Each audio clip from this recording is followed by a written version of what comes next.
Good evening. My name is Catherine Fleming McDow Bronson. Heavens, what a mouthful. All my friends call me Kate. I'd like y'all to do the same. I was born in Gainesville, Alabama on August 20th, 1846, a year after Texas joined the Union. My mother died when I was 1 year old, and I was raised by her brother, my Uncle Thomas, and his wife, Molly. Uncle Thomas would become a great cattleman of Victoria County, known for breeding fine livestock. Has anyone ever heard of Fleming Prairie in the southern part of the county? My uncle owned most of that. He and his family rest right over there. We all moved from Alabama to Texas in 1849, arriving at the port of Indianola. I can tell you, Indianola was not much a concern at that point. But a few miles north was a little community called Green Lake. Green Lake was named for a nearby tidal lake of the same name. About the same time we settled, some wealthy planters from Kentucky migrated to the area.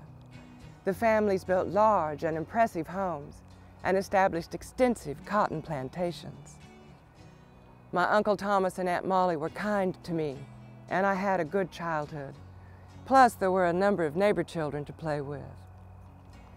I still remember the 1851 tornado. Oh, that was such a scary storm, but we were very lucky. There was very little property damage and no injuries. The outbreak of the Civil War changed things at Green Lake. Federal troops camped nearby, awaiting transport to the north in 1861. We did entertain General Robert E. Lee at my uncle's home. Sadly, the invasion of Texas by the Yankees changed everything. They took over our house to use as headquarters for the officers in the area, and they destroyed everything when they left. We took refuge from the Yankees in San Antonio, but I never returned to Green Lake to live. Partly because I had met a fine young gentleman, Mr. John Milton Bronson. Mr. Bronson served for 4 years during the Civil War with Terry's Texas Rangers, and his uncle, Jesse Obadiah Wheeler, suggested he settle in Victoria after the war. And in 1866, he did just that and opened a grocery store. But that wasn't really what he wanted to do.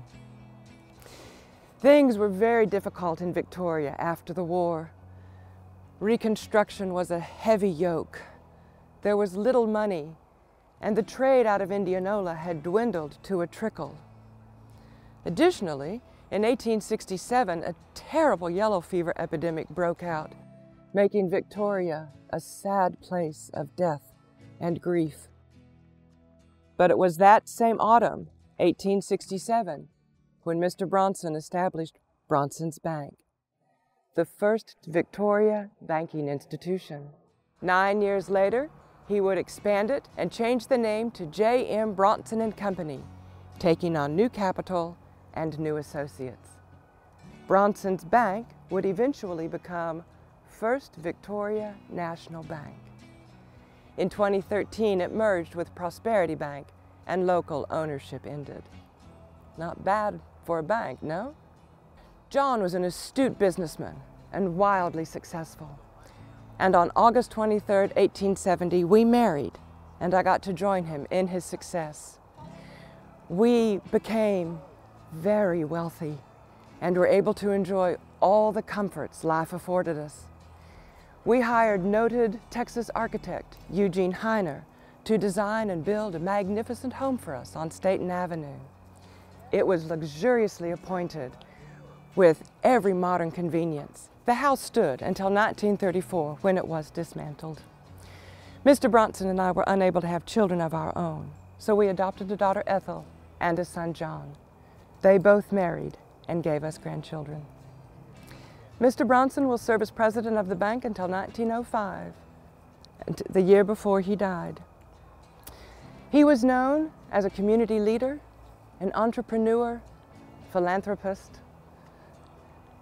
I will sell the home after he dies, and I'll move in with a cousin. I'll survive John's passing by 26 years. I donated land on West Power Avenue for a public school to be built and named for my late husband. It stands today. I also bequeathed my estate to establish the Bronson Home for children in need. The home would provide food, clothing, shelter, and see to the welfare of the children and their religious upbringing. Because I knew the pain of growing up without a mother, it was my vision that the Bronson Home be a home and the children be considered family. On March 12, 1932, after a long and full life, I died on a Saturday afternoon from an extended illness. The paper said I had been a civic leader for over half a century and was one of Victoria's most useful and charitable citizens. Because of the enormity of my estate, it will take 5 years to settle it and for the Bronson Home to be built and opened. Even though my lovely home on Staten Avenue is gone and the bank has a different name, there's a lot of me and Mr. Bronson around town still. There's a neighborhood adjacent to the college called Bronson Terrace, and some of the street names there are Catherine Circle, McDow Street, and Milton Street. There's also Bronson Park on South Laurent, the Bronson School, and the Bronson Home. It has been my pleasure to visit with you all tonight. Good evening.